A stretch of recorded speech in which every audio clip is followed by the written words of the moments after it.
नमस्ते दोस्तों, मैं हूं सम्राट चौधरी और आप देख रहे हैं मेरे चैनल इंडी वर्ल्ड एंटरटेनमेंट को। तो इस वीडियो में बेसिकली कोरियन मीडिया में एक प्रोफेसर है जो कि इंडिया में आए हैं और इंडिया से रिलेटेड काफ़ी सारे वीडियोस बनाते हैं। मोस्टली ये जो एक एक्सेप्शनल प्रोफेसर है जो कि इंडिया में काफ़ी साल रहे हैं, तो इंडिया के लिए एक अलग एम्पैथी है इनका। तो ज़्यादातर तो पॉजिटिव वीडियोज़ ही बनाते हैं, बट अगेन कोरियन ऑडियंस, क्योंकि ये कोरियन ऑडियंस के लिए वीडियो बनाते हैं, तो वो उनका भी वो ख्याल रखना पड़ता है कि कुछ तो नेगेटिव बोलना पड़े जिससे कोरियन ऑडियंस अट्रैक्ट हो। हालांकि यहाँ पे कुछ कुछ बातों से मैं एग्री करता हूँ। तो यहाँ पे इस वीडियो में ये अपने बीच डिस्कशन कर रहे हैं कि क्या Indian IT power house, India IT power house है कि नहीं सही मायनों में। तो यहाँ पे जो बेसिकली मुझे अभी भी याद है, मेरा एक दोस्त था जो बोलते थे कि मुझे इंडिया बेसिकली जो है चीप लेबर के ऊपर, कि यहाँ पे सैलरी मिल रहा है, इनोवेशन वगैरह के बारे में मैंने बोला था कि सिर्फ तुम आईटी में जो कोड्स है जो कि ऑलरेडी काम दिया हुआ है, मतलब सेम काम जो है, अगर किसी चीज़ का कॉपी बनाना हो तो वो इंडिया में बेसिकली दिया जाता है। तो इनोवेशन का क्या है, क्योंकि तो वो बोल रहे कि इंडिया में लेबर जो है सस्ता है, इसलिए ज़्यादा से ज़्यादा जो कंपनीज़ है वो इंडिया में आजकल ऑर्डर, ये ऑलमोस्ट लाइक आज से 10 साल पहले कहा था उसने। तो मैंने बोला था कि आज इंडिया में लेबर चीप है, कल किसी और देश में भी हो सकता है। तो जब इंडिया की करेंसी रूपी का वैल्यू बढ़ेगा तो वहाँ पे फिर दूसरे देश में वो लोग आउटसोर्स कर सकते हैं। तो उनका बोला कि उतना दूर का कौन सोचते हैं यार, अभी नौकरी मिल रहा है उसी पे फोकस करते हैं, इनोवेशन वगैरह जो है वो भाड़ में जाए।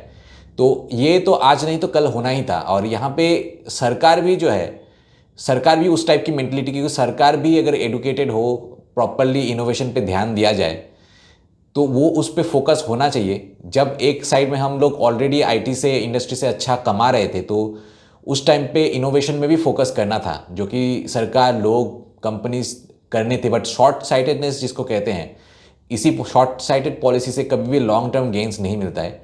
इसी बात पे वो लोग आज, अगर मैं बोलूँ कि जो चीज़ मैंने 10 साल पहले कहा था, सोचा था, जो कि इनएविटेबल था होना, वो आज हो रहा है। तो इस बात पे ही ज़्यादा उन्होंने जो है डिस्कशन किया कि इंडिया आईटी पावर हाउस तो है, लेकिन अपने आप में अगर कुछ प्रोग्राम है, कुछ कोड्स जो कि खुद इनोवेट करना होता है, तो वहाँ पे जो है इंडिया काफ़ी पिछड़ा हुआ नज़र आता है।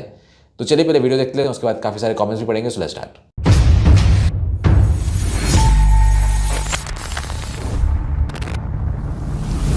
सीए एंटरटेनमेंट एक ऐसा चैनल है जो कि मेरे ऑस्ट्रेलियन स्टेइंग इंडियन पार्टनर ने बनाया था। इसमें 0 सब्सक्राइबर्स थे और सिर्फ एक ही दिन में मैंने जो रामायण बेस्ड स्टोरी पे ये फिल्म बनाया है, इससे 40,000 व्यूज, 10,000 घंटे का वॉच टाइम और 1200 प्लस का भी सब्सक्राइबर्स जो है एक ही दिन में आ गए हैं। दोस्तों, मैंने बहुत सारे बिजनेस पार्टनर्स को, खास करके जो एनआरआईज है, उनके लिए चैनल बना के उनको इंडिया में एक stable source of income generate करके दिया है। अगर आप भी मेरे साथ पार्टनरशिप में चैनल स्टार्ट करना चाहते हैं, जहां चैनल के ओनर आप होंगे लेकिन कंटेंट मैं बना के दूंगा, तो मुझे कांटेक्ट कीजिए इस नंबर पे। बाय द वे, मेरे पहले एसएमएस शॉर्ट फिल्म की हिंदी डब वर्जन आ चुकी है। अगर आप देखना चाहते हैं तो डिस्क्रिप्शन में आपको लिंक मिल जाएगा।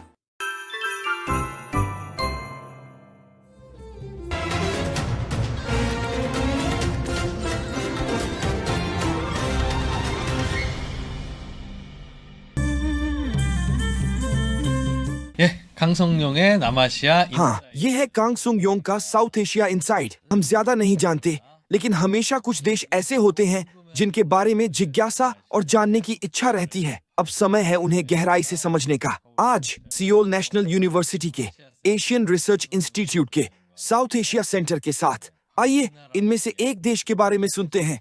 예, 안녕하십니까? 네.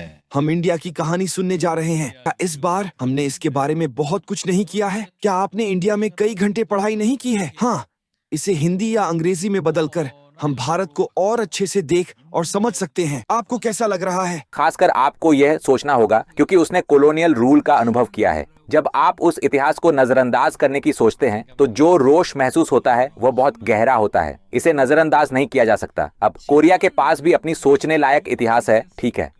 그래, 우리 옛날에 우리 हमने कठिन समय झेला है। हाँ, सच में जो लोग पीड़ित हैं, आपको यह बात ऐसे देश से नहीं कहनी चाहिए जो अब भी संघर्ष कर रहा हो। 그런데 뭐 सही है, ये बहुत ज्यादा हो सकता है। किसी कहानी या अनरीजनेबल बात कहना सही तरीका नहीं है। इसके बजाय अगर आप थोड़ा शांत दृष्टिकोण अपनाएं तो आप भविष्य की ओर देख सकते हैं, परिवर्तन और संभावनाएं देख सकते हैं। लेकिन अगर हम लगातार चीजों को सुंदर बनाकर ढकते रहे तो जब कुछ और मजबूत हो जाता है हम हकीकत को देख नहीं पाते। इसीलिए मेरा मानना है कि सही मार्गदर्शन देना चाहिए जो उन लोगों के असली अनुभवों पर आधारित हो जिन्होंने इसे वास्तव में झेला है। मुझे लगता है यही सबसे अच्छा तरीका है। 하는 경험. उन्होंने सिर्फ हमारे तरीके से ही सोचा और फिर हमेशा की तरह मेन टॉपिक भारत पर आ गया। 우리식으로만 생각. इसे एक पावर हाउस कहा जाता है। लोग कहते हैं कि भारत एक आईटी पावर हाउस है, 아니에요? लेकिन यही समस्या आती है। उदाहरण के लिए यूएनडीपी के अनुसार एक टेक्नोलॉजी अचीवमेंट इंडेक्स है। उस इंडेक्स में भारत की पीसी पेनेट्रेशन रेट और अन्य इंडिकेटर्स उसे 63वें स्थान पर रखते हैं, पराग्वे, इक्वाडोर और एल साल्वाडोर से भी नीचे। तो ऐसे संदर्भ में भारत को आईटी पावर हाउस कहना क्वेश्चनेबल है। किसी हद तक हाँ, इसकी ताकत की बात की जा सकती है। अगर मैं आपको एक तस्वीर दिखाऊं तो आप इस so called IT power house की रिप्रेजेंटेटिव पिक्चर देखेंगे। अगर आप पर्सनल कंप्यूटर से शुरू करें तो ये एक आईटी पावर हाउस लगता है और ऐसा लगता है कि कोई इसकी बराबरी नहीं कर सकता। लेकिन फिर IBM, एडोब या गूगल का क्या यह सही नहीं है? मैं आपसे ऐसे पूछूंगा, क्या उस लिस्ट में कोई इंडियन कंपनियां हैं? 그러니까 우리가 인도가 IT 강국이라고 ऐसा नहीं है। हालांकि हम भारत को आईटी पावर हाउस कहते हैं, लेकिन यह विचार कि हर भारतीय घर में कंप्यूटर है और हर कोई प्रोग्रामिंग जानता है सही नहीं है। भारत में कुछ लोग जीनियसेस हैं और कई इंजीनियर हैं। आईटी इंडस्ट्री में यह काफी अच्छा है। हाँ, अगर आप आईटी में टॉप पोजीशंस को देखें तो वहां कई इंडियंस पाए जाएंगे, लेकिन अदर इंडस्ट्रीज में ऐसा नहीं है।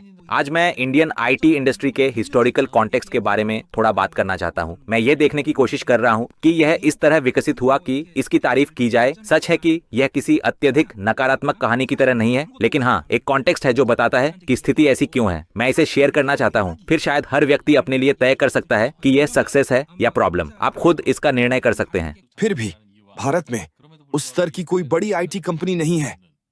कारण कुछ अजीब है।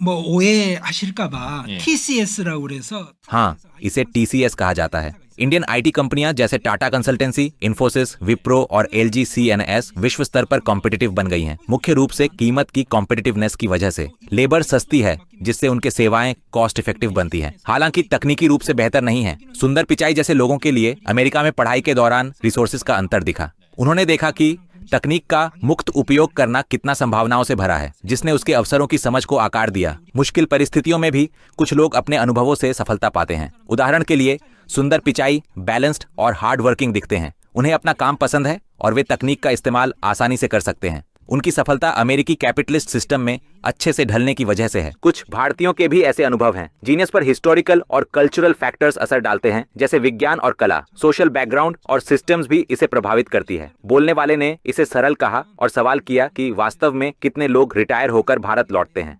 합니다. 그냥 간단하게. अगर कुछ प्रोफेशनल्स भारत लौटते भी हैं तो उन्हें सम्मान मिलता है। आईटी इंडस्ट्री में सॉफ्टवेयर हार्डवेयर की तुलना में अधिक बढ़ा, क्योंकि अधिकारियों के लिए इसे सीधे नियंत्रित या निरीक्षण करना मुश्किल है। प्रोग्राम ईमेल से भेजे जा सकते हैं, जिससे सरकारी निगरानी कठिन हो जाती है। अरे, तो अगर आप रेस्क्यू व्हीकल ले जा रहे हैं तो आप आकर इसे खोल सकते हैं। 그다음에 비행기 탈 때. ठीक है, और जब हवाई यात्रा या कार्गो शिपमेंट्स होते हैं तो सॉफ्टवेयर अंडरग्राउंड इकोनॉमी में फिट हो जाता है। ये इंटेंजिबल होता है। अधिकारियों के लिए इसे जांचना या हस्तक्षेप करना बहुत मुश्किल होता है। 근데 그게 구조적으로 꼭 लेकिन उस सरकारी अधिकारी से बचना क्यों पड़ता है?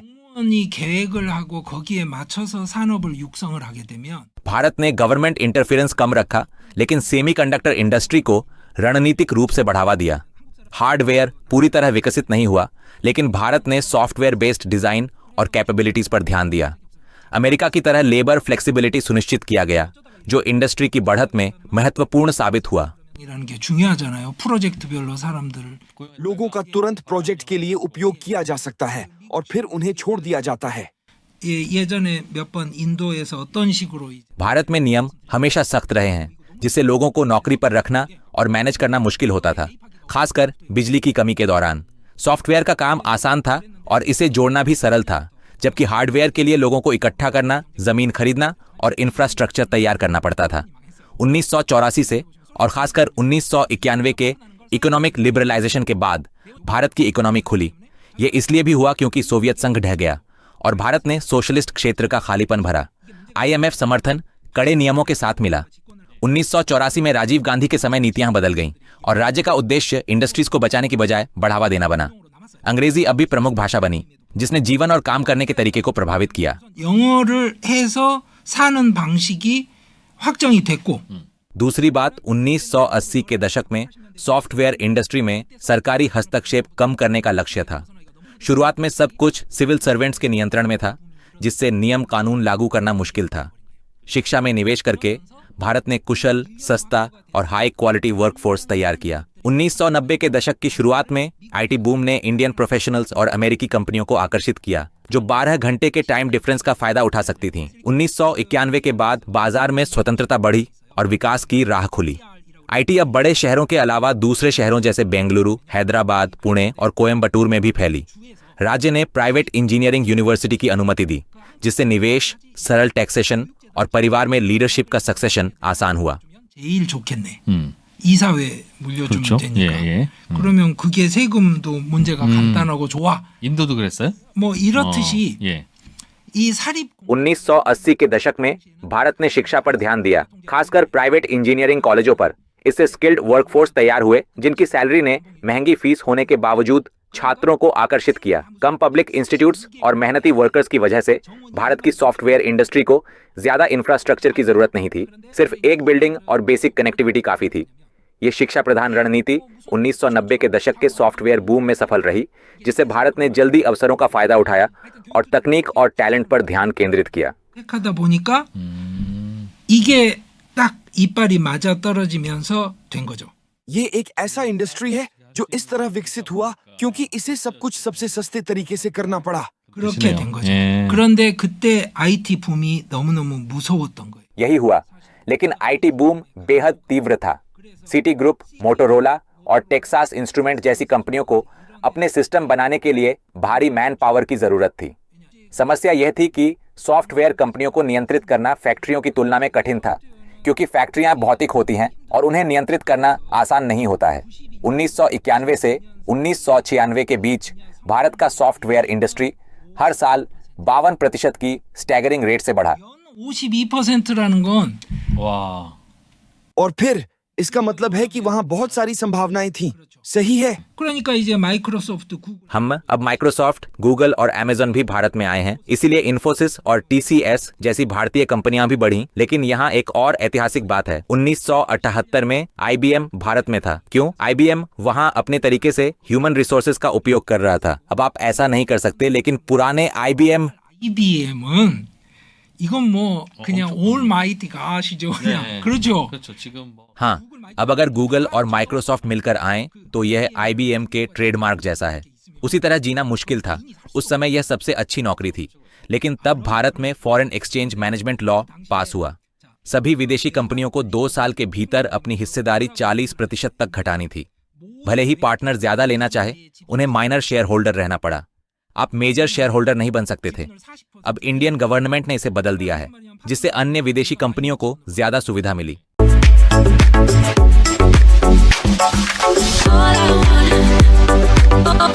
कमेंट्स में फास्ट डन ने लिखा है कि इतने सारे इंडियंस का आईटी इंडस्ट्री में सफल होना कोई हैरानी की बात नहीं है, बस दुनिया की आबादी में इंडियंस का प्रोपोर्शन देख लो। उसके बाद एक्सिनोस ने लिखा है कि अगर सिर्फ नए बने एआई को देखो तो जवाब साफ है। टैलेंटेड लोग अमेरिका चले जाते हैं और जो अमेरिका या सैमसंग इलेक्ट्रॉनिक्स नहीं जा पाते, वे अपने देश में रहकर सिर्फ ITSI करते हैं। अब तो कुछ कोडर भी एआई से दबाए जा रहे हैं, इसीलिए असमानता बहुत गंभीर है। उसके बाद ओहोचो ने लिखा है कि भारत सिर्फ कोडिंग के स्तर तक ही सीमित है। उसके बाद जोंग्यूटे K7R ने लिखा है, लकी नाम का भारतीय जो कोरिया में रहकर बहुत पैसा कमा चुका और सफल हुआ, वह भी भारत में बिजनेस करने की बजाय कोरिया में ही बिजनेस करता है। यहाँ तक कि वह भी भारत को एक बेकार देश मानता है। कि अब कोरियन लोगों को भारत में बिजनेस करने के बारे में सोचना बंद कर देना चाहिए और अमेरिका, यूरोप और जापान जैसे विकसित देशों में जाकर बिजनेस करना और सफलता पाना चाहिए।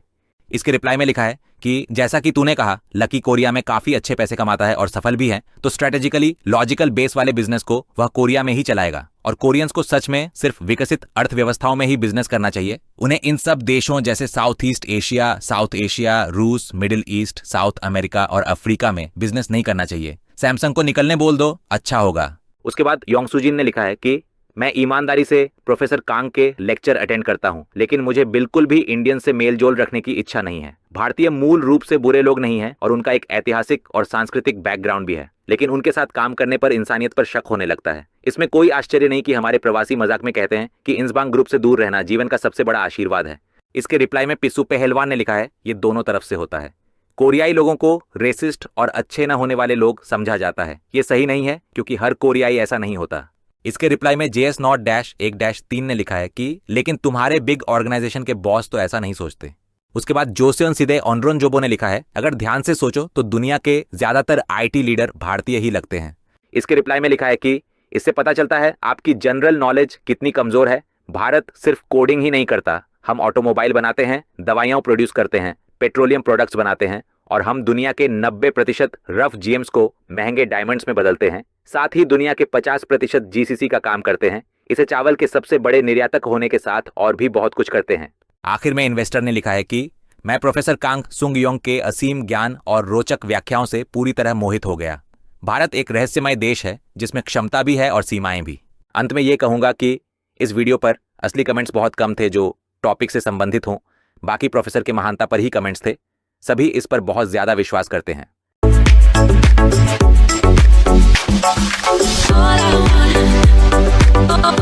कमेंट्स में फास्ट डन ने लिखा है कि इतने सारे इंडियंस का IT इंडस्ट्री में सफल होना कोई हैरानी की बात नहीं है, बस दुनिया की आबादी में इंडियंस का प्रोपोर्शन देख लो।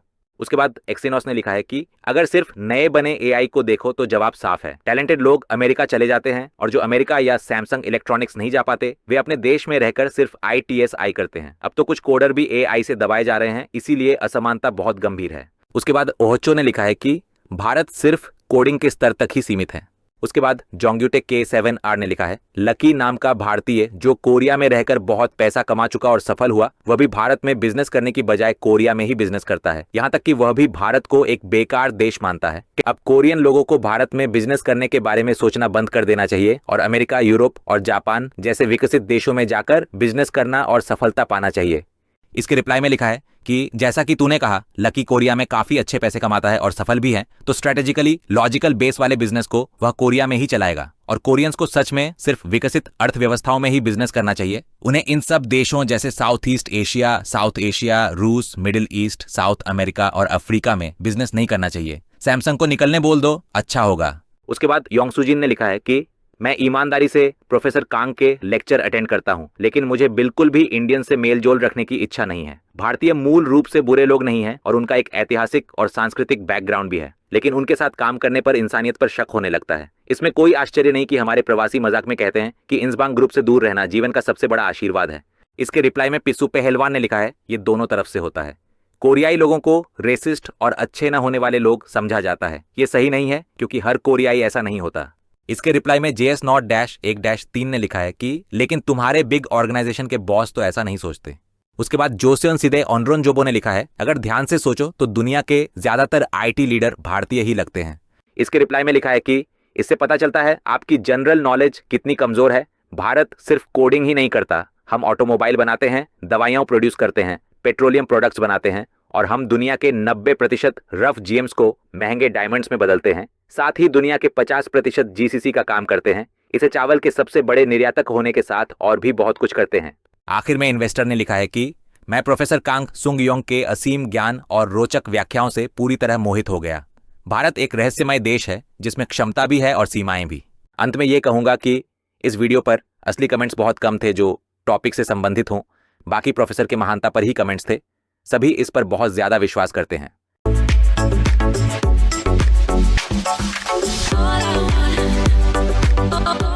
तो जहां तक इनोवेशन की बात आती है, इंडियंस IT वगैरह में जो है कोडिंग में बेसिकली बहुत ज़्यादा इनोवेट कर सकता था। इंडिया ने अपने पोटेंशियल के अकॉर्डिंग कुछ किया ही नहीं, क्योंकि प्रोग्रामिंग के लिए मैथ्स में बेस स्ट्रांग होना एक तरीके से ज़रूरत है। मैथ्स, रीजनिंग, बेसिकली रीजनिंग और जो मैथ्स की कैपेबिलिटी है ये इंडियंस में था, लेकिन क्योंकि उनको प्रॉपर माहौल नहीं मिलता और जो एक्चुअली इनोवेट करते हैं उनको प्रॉपरली बढ़ावा नहीं मिलता, जो कि कौन कितना जल्दी जो है कॉपी कर सकता है किसी चीज़ का, उसके ऊपर हम लोग उसको ध्यान देते हैं, उसको जीनियस समझते हैं बेसिकली। मुझे आज भी याद है जब मैं बचपन में अपने तरीके से मैथ्स को सॉल्व करता था, तो बेसिकली क्योंकि मैं कॉपी करने में अच्छा नहीं था, एक बार एक मैथ्स टीचर ने जो है कि दिया कि ये देखो ये मैथ्स, ये सॉल्यूशन जो है इसको इस तरीके से किया जाता है, इसको कॉपी करो। तो मैं कॉपी करने में स्लो था, हालांकि मैथ्स में मुझे हाईएस्ट भी मिला हुआ है, क्लास 9 में 92 था। But at the same time क्योंकि मैं कॉपी करने में स्लो था, तो वो बोल रहे कि तुम्हें मैथ्स ठीक से आता नहीं, तुम्हें हाईएस्ट मिल गया तो क्या हुआ, तुम एक चीज़ कॉपी करने में इतना टाइम लगा रहा हो। और ये चीज़ मैं मतलब अपना आई स्वेयर माई मतलब अगर मैं फैमिली मेम्बर में भी स्वेयर करना पड़े तो मैं करूँ, I swear upon my self कि ये 100% सच है। तो आप सोच सकते हैं कि अगर इंडियन टीचर्स की ये मेंटेलिटी हो तो कोडर्स वगैरह कंपनीज वगैरह कहाँ पे क्या इनोवेशन होगा। इसीलिए आजकल हमें एक प्रोग्राम ढंग का नहीं दिखता है जो कि इंडियन हो और प्रॉपरली जो है वर्ल्ड में मार्क अपना कर पाया हो। बहुत ही गिने चुने कुछ कंपनीज होंगे। तो और एक जो चीज़ है कि क्योंकि मैं रशिया में रहा हूँ तो रशिया में काफ़ी ज़्यादा मतलब माहौल जो है डिफरेंट है। और रशियन कोडर्स जो है यूएसए तो इधर उधर से कोडर्स हायर करता है जिससे अपना जो इनोवेशन वो चलाता है। एक्चुअल यूएस प्रोग्रामर्स जो कि अपना मतलब एक्चुअल यूएस सिटीजन जो है वो ढंग से एक क्वेश्चन का जवाब नहीं दे पाता। कौन कहाँ पे क्या है, जियोग्राफी भी ज़ीरो, मैथ्स तो उनका कुछ खास है नहीं। तो वो उन लोगों से छोड़ ही दो। अमेरिका जो है पूरे तरीके से बोरो टैलेंट पे चल रहा है, लेकिन रशियन कोडर्स जो है सही में बहुत ज़्यादा टैलेंटेड है। और मतलब आजकल हम लोग फेसबुक ये सब देखते हैं, फेसबुक इंस्टाग्राम, लेकिन रशिया में vk.com बोल के एक साइट था, उसमें कितने सारे इनोवेटिव फीचर्स थे उस टाइम पे। फेसबुक और ये सब उसके सामने बिल्कुल बच्चा था। वीके में आप म्यूज़िक भी सुन सकते थे, और म्यूज़िक भी ऐसा कि एक बार अगर आपने वो सुन लिया तो आपके वो वीके ऐप में वो सेव हो जाता था म्यूज़िक। चाहे उसके बाद आप ऑफलाइन भी है, इंटरनेट नहीं भी है, तो भी वो गाने जो है, गाने के प्लेलिस्ट जो है आपका मतलब अलग से आपको सेव नहीं करना पड़ता था। बस आपने एक बार सुन लिया गाना तो गाना जो है ऑटोमेटिकली ऑफलाइन सेव हो गया। तो ऐसे बहुत सारे इनोवेटिव फीचर्स था vk.com में। तो रशियन कोडर्स जो है काफ़ी ज़्यादा डेवलप्ड है। और यहाँ पे भी जो है इंडिया में बहुत सारे जो बहुत ऊंचे पोजीशन पे है आईटी में, रशिया में जब जाते हैं तो नीचे पोजीशन में मतलब जगह मिलता है उनका।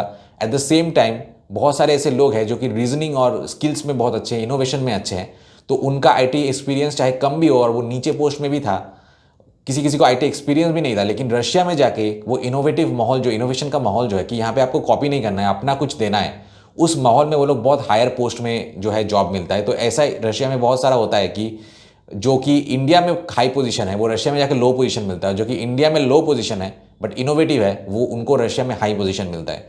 तो ये भी अभी भी मतलब एक तो तरीके से लेट हो ही गया है। अगर आपका कॉपी पेस्ट और सस्ते लेबर के बेसिस पे आप मार्केट बना रहे हैं तो आपको दूसरे साइड में इनोवेशन में भी फोकस करना पड़ेगा, वरना फिर एक ना एक दिन जो है ये मार्केट ये सस्ते लेबर पे कॉपी बेस्ड मॉडल जो है ये ज़्यादा दिन टिकने नहीं वाला है। तो वीडियो आज यहीं पे खत्म करूँगा, मिलता है नेक्स्ट वीडियो में। Till then good bye.